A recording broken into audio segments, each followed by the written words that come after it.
Hello tout le monde, j'espère que vous allez bien. Ça faisait un petit moment que je n'avais pas fait de capsule vidéo, me revoici donc. On m'a posé une question il y a quelques jours concernant le parcours PMA et j'avais envie d'y répondre du coup par cette petite vidéo. La question est, donc déjà il n'y a pas de question bête parce que ça commence par j'ai une question bête. Donc vraiment avec moi pas de question bête, on est libre de poser toutes les questions possibles. Surtout que le parcours PMA c'est vraiment un parcours particulier qui est vraiment différent en fonction de chacun et en fonction de chaque couple.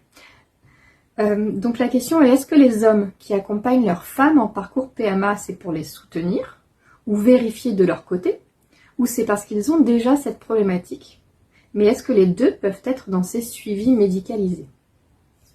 Donc si on reprend du début, du coup, le couple en parcours PMA, si on part du principe qu'il y a un homme et une femme, ils vont faire un bilan de fertilité, donc pour chacun, pour voir s'il n'y a pas un problème de leur côté.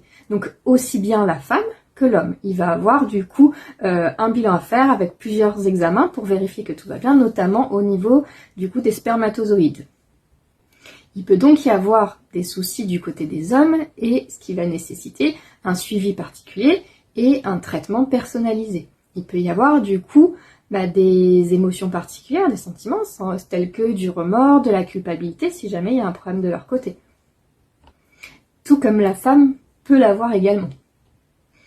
C'est ensuite la femme qui va du coup avoir une ponction d'ovocytes pour qu'on puisse derrière lui transférer un embryon.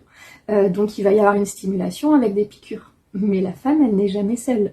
Son mari est à côté, donc il y a de la communication, il y a le traitement hormonal qui va faire qu'il va y avoir beaucoup d'émotions en général, et le mari, il va être là un petit peu de manière indirecte et il peut se sentir impuissant. Parfois, c'est lui aussi qui fait les piqûres à la femme et ça peut aussi être un sujet sensible. Ça peut être difficile aussi de faire une piqûre. Ça peut être difficile aussi de soutenir quelqu'un quand on n'a pas le contrôle et la mainmise, on va dire en quelque sorte. Surtout que le parcours PMA, c'est ça. On ne sait pas si à la fin, il y aura un bébé ou pas. Donc, il peut y avoir énormément d'émotions, énormément de stress, la peur de ne jamais être parent. Et ça va concerner aussi bien l'homme que la femme. Et généralement, l'homme va ressentir un sentiment d'impuissance dans le fait de ne pas pouvoir faire plus et de ne pas pouvoir soutenir plus. Je suis persuadée qu'il y a des hommes qui aimeraient porter l'enfant aussi et qui peuvent du coup se sentir un petit peu frustrés dans ce parcours-là. Les hommes, pour qu'il y ait un embryon, ils vont aussi avoir un recueil de à faire. Donc ça peut être aussi une étape un petit peu stressante, sous pression, où ils vont se retrouver dans une pièce et il y a des hommes qui ont du mal à faire ça sous la pression, du coup. Et il va y avoir aussi besoin d'une intervention chirurgicale pour aller les chercher directement parce que, du coup, ils ont du mal à faire ce recueil de... J'ai aussi en suivi un couple du coup d'hommes, donc homosexuels, qui souhaitent avoir un bébé et qui vont devoir avoir recours non seulement à un don d'ovocytes, mais en plus à une mère porteuse. Donc là aussi, vous imaginez que c'est compliqué. Il y a un certain coût.